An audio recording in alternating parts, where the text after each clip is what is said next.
Greetings. So happy you're with me today. Today we are going to be working a psalm spell, and it's going to be Psalm number 70.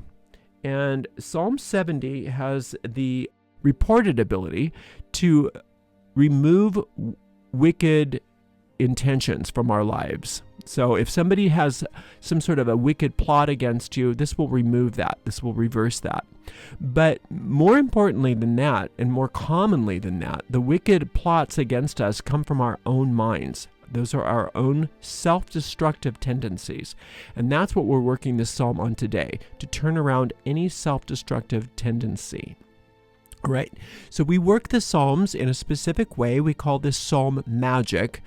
And it's different than praying the Psalms as a religious prayer, and this is the difference. First of all, we have an actual objective in mind. So today that objective happens to be to turn around self-destructive tendencies within ourselves, or if you have somebody in your life that's got that you know has a wicked plot against you, you can use it to turn around that as well. Some people use this psalm as a night prayer, just as a way to get a good night's sleep and to have a peaceful night's sleep. And so that's another common use for this prayer. So whatever your objective is, hold your objective clearly in mind. So that's the first thing that makes these magical rather than religious, is that we are expecting change to occur. The second thing is that we use a particular formula. And here's how that formula goes. We take the psalm and we read it all the way through once without stopping out loud. And this is called the incantation. And then we go back through the psalm and we actually do the magical part of it. And that is where we go through line by line or verse by verse.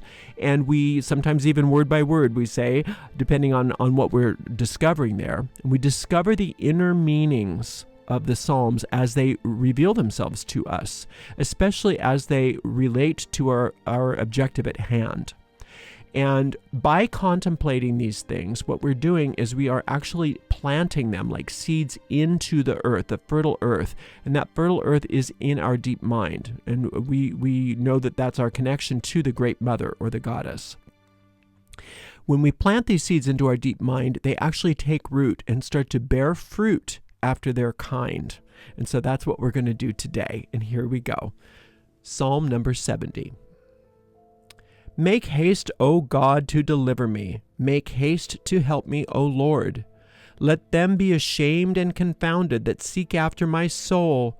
Let them be turned backward and put to confusion that desire my hurt. Let them be turned back for a reward of their shame that say, Aha, aha. Let those that seek thee rejoice and be glad in thee. And let such as love thy salvation say continually, Let God be magnified. But I am poor and needy. Make haste unto me, O God.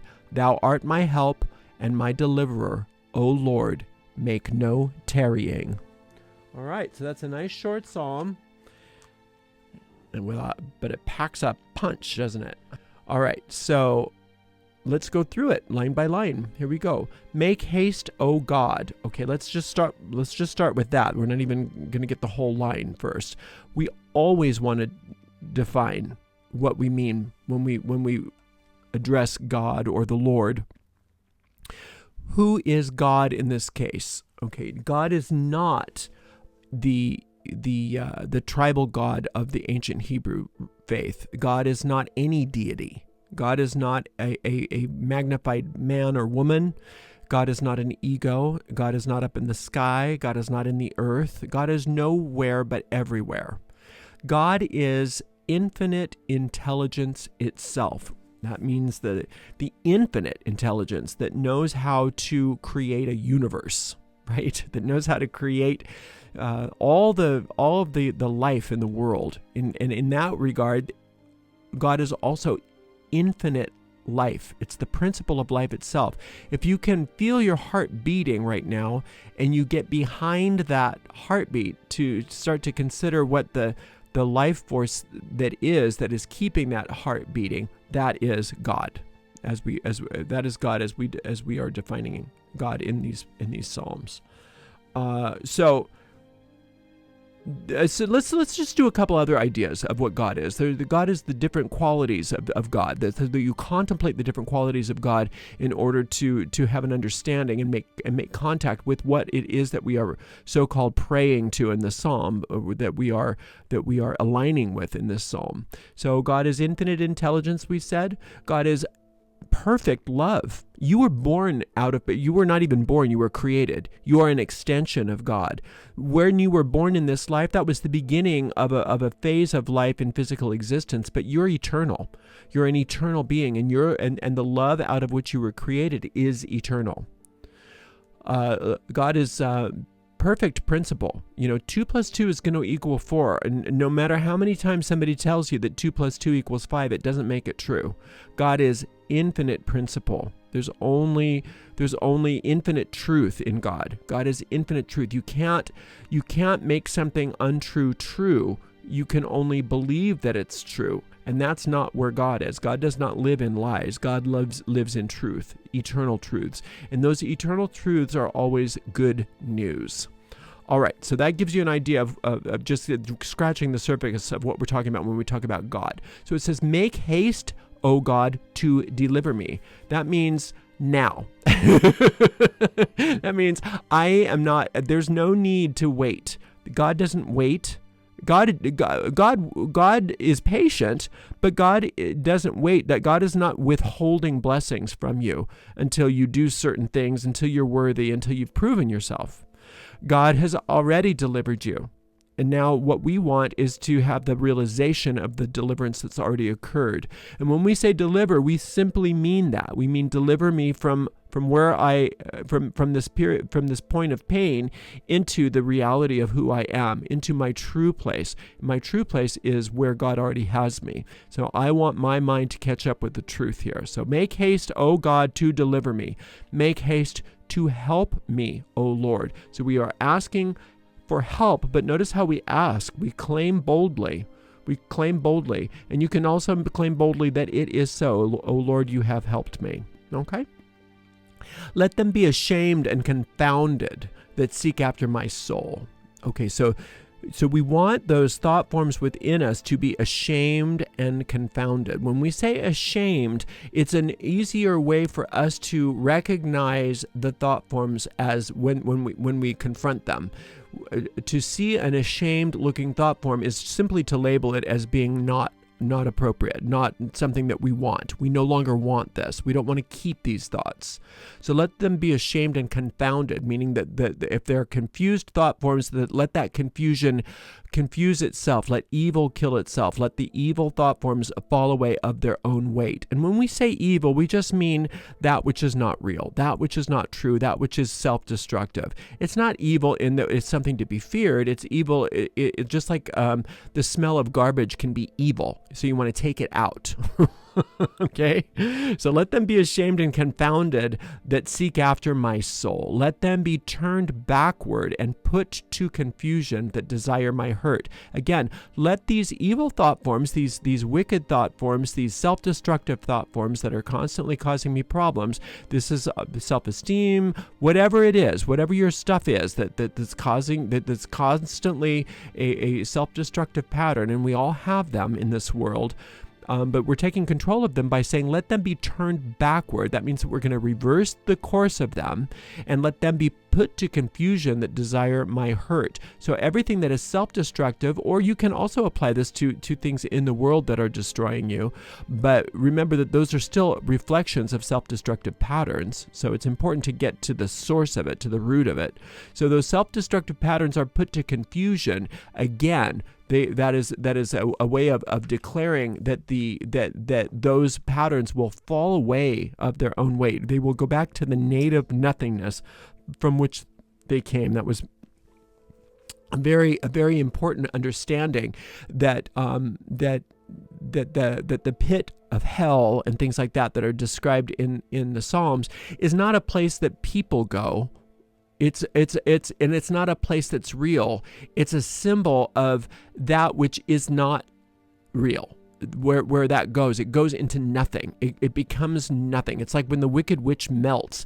That's where she goes. She goes into nothing. She evaporates, right? The Wicked Witch of the West in the story of Wizard of Oz. I'm not talking about an actual witch.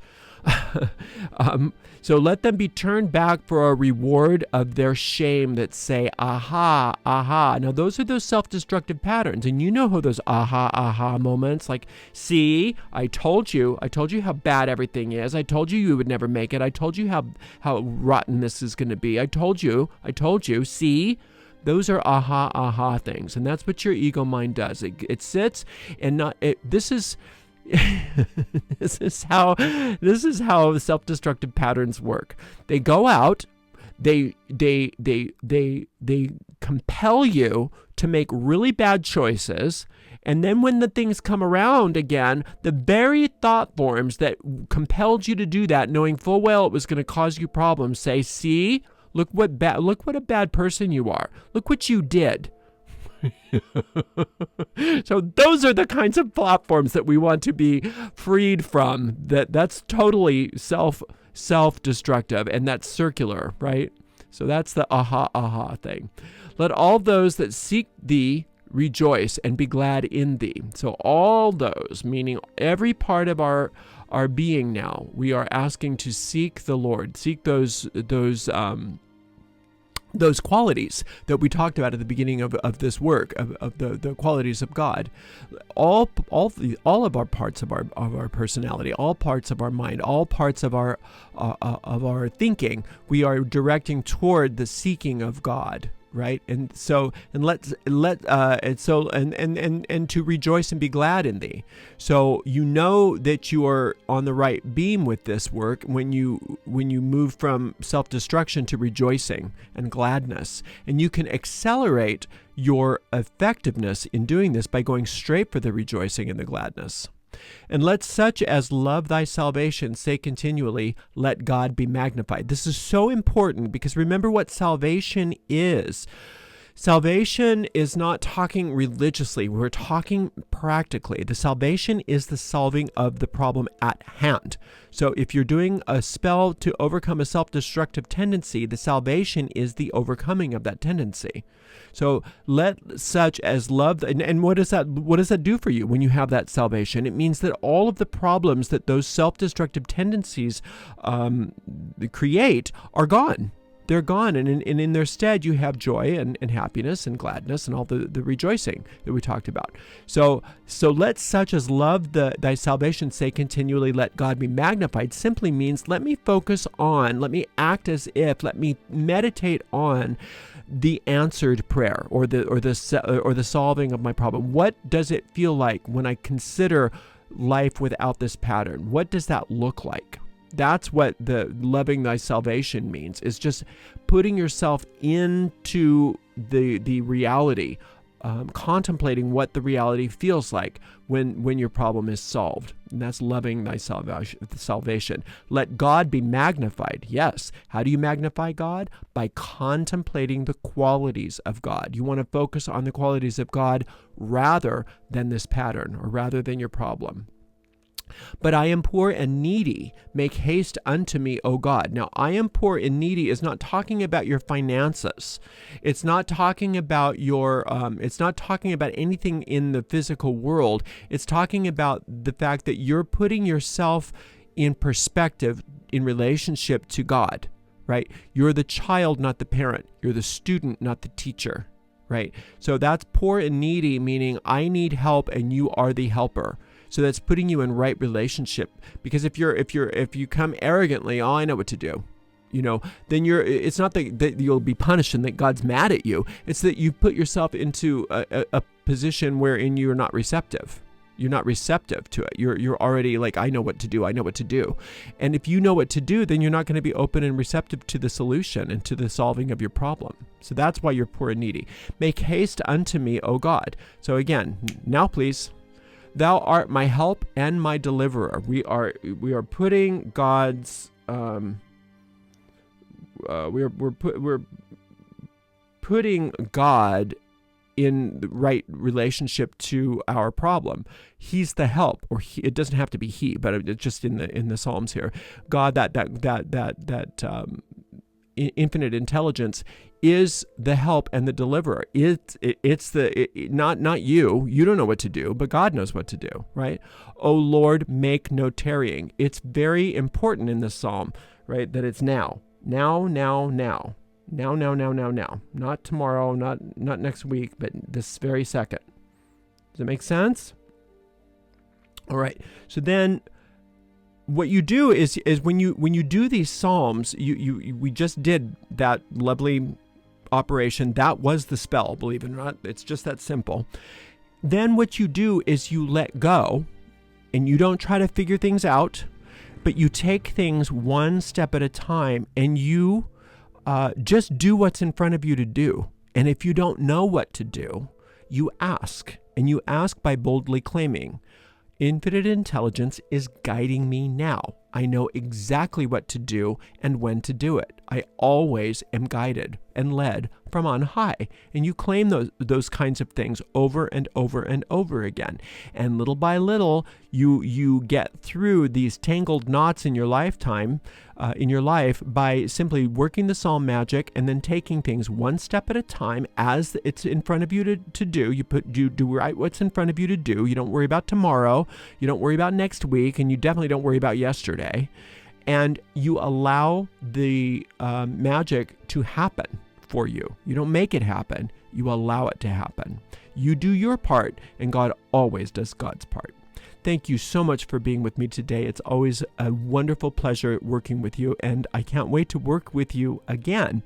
And until the next time that happens, blessed be.